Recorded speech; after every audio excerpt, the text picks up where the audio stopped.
warahmatullahi wabarakatuh. Perkenalkan, nama saya Erika Nusa Fitri dengan NIM 220401036 dari Program Studi Ekonomi Syariah kelas 1B.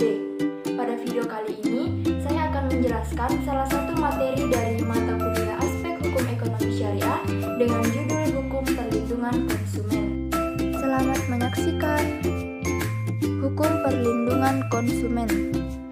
Apa itu hukum perlindungan konsumen? Namun sebelum itu, kita harus mengetahui apa yang dimaksud dengan konsumen.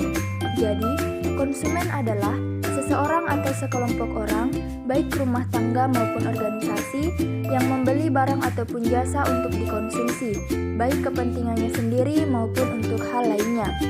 Nah, untuk perlindungan konsumen ini adalah keseluruhan peraturan dan hukum yang mengatur hak dan kewajiban konsumen dan produsen yang timbul dalam usahanya untuk memenuhi kebutuhannya dan mengatur upaya-upaya untuk menjamin terwujudnya perlindungan hukum terhadap kepentingan konsumen. Konsumen juga memiliki beberapa hak. Yang pertama, ada hak dalam memilih barang. Konsumen memiliki hak penuh dalam memilih barang yang nantinya akan digunakan atau dikonsumsi. Tidak boleh ada yang mengaturnya kecuali produsen yang bersangkutan. Yang kedua, hak mendapat kompensasi atau ganti rugi. Konsumen berhak mendapat kompensasi dan ganti rugi atas kerugiannya dalam proses transaksi jual beli yang dilakukan apabila tidak ada kecocokan dalam gambar maupun kualitas. Yang ketiga, hak mendapat barang atau jasa yang sesuai. Konsumen berhak mendapat produk atau layanan yang sesuai dengan kesepakatan yang tertulis. Contohnya saja, dalam transaksi jual beli online, apabila terdapat layanan gratis ongkos kirim, maka penerapannya harus demikian. Dan apabila tidak, konsumen berhak untuk menuntut hak tersebut. Yang keempat yaitu hak menerima kebenaran atas segala informasi yang pasti. Hal yang paling utama bagi para konsumen adalah mengetahui apa saja informasi yang terkait dari produk tersebut yang nantinya akan dibeli. Produsen dilarang menutupi atau mengurangi informasi terkait produk atau layanan. Sebagai contoh, apabila ada cacat atau kekurangan dalam suatu produk, produsen berhak untuk memberikan informasi tersebut kepada konsumen.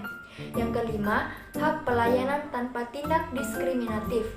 Perilaku diskriminatif terhadap konsumen adalah salah satu bentuk pelanggaran atas hak konsumen.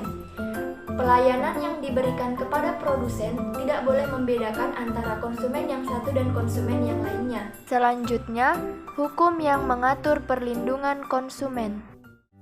Perlindungan konsumen di Indonesia tercantum dalam Peraturan Undang-Undang Nomor 8 Tahun 1999 Pasal 1 Ayat 1 yang berbunyi, perlindungan konsumen adalah segala upaya yang menjamin adanya kepastian hukum untuk memberi perlindungan kepada konsumen.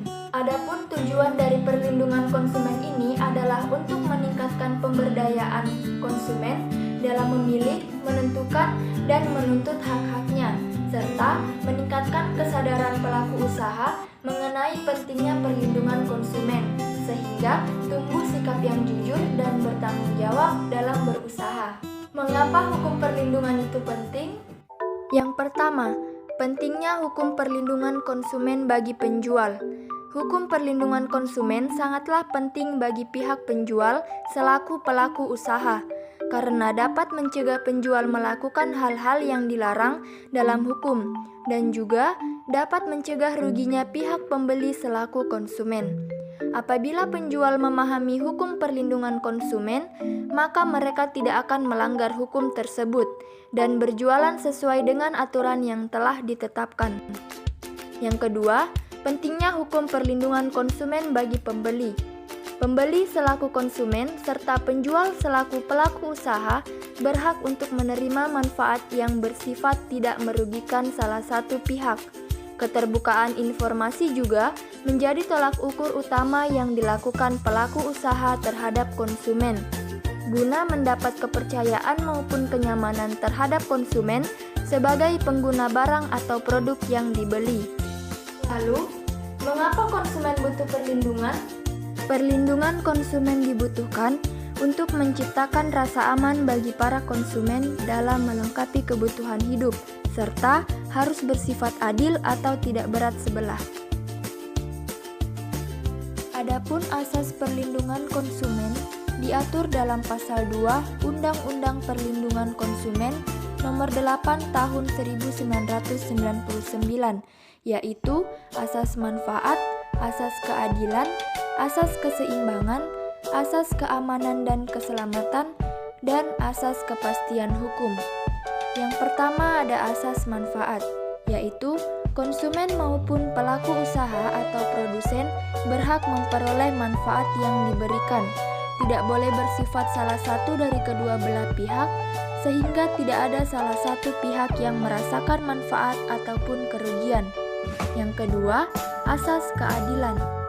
Konsumen dan produsen atau pelaku usaha dapat berlaku adil dengan perolehan hak dan kewajiban secara seimbang atau merata.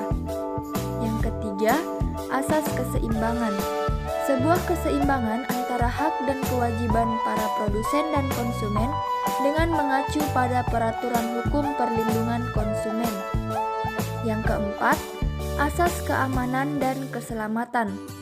Sebuah jaminan hukum bahwa konsumen akan memperoleh manfaat dari produk yang dikonsumsi atau dipakainya, dan sebaliknya, bahwa produk itu tidak akan mengganggu keselamatan jiwa dan harta bendanya. Yang kelima, asas kepastian hukum. Sebuah pemberian kepastian hukum bagi produsen maupun konsumen dalam mematuhi dan menjalankan peraturan hukum dengan apa yang menjadi hak dan kewajibannya. Hal ini dilakukan tanpa membebankan tanggung jawab kepada salah satu pihak, serta negara menjamin kepastian hukum. Itulah tadi sedikit materi yang bisa saya sampaikan. Semoga dapat bermanfaat bagi kita semua. Sekian dan terima kasih.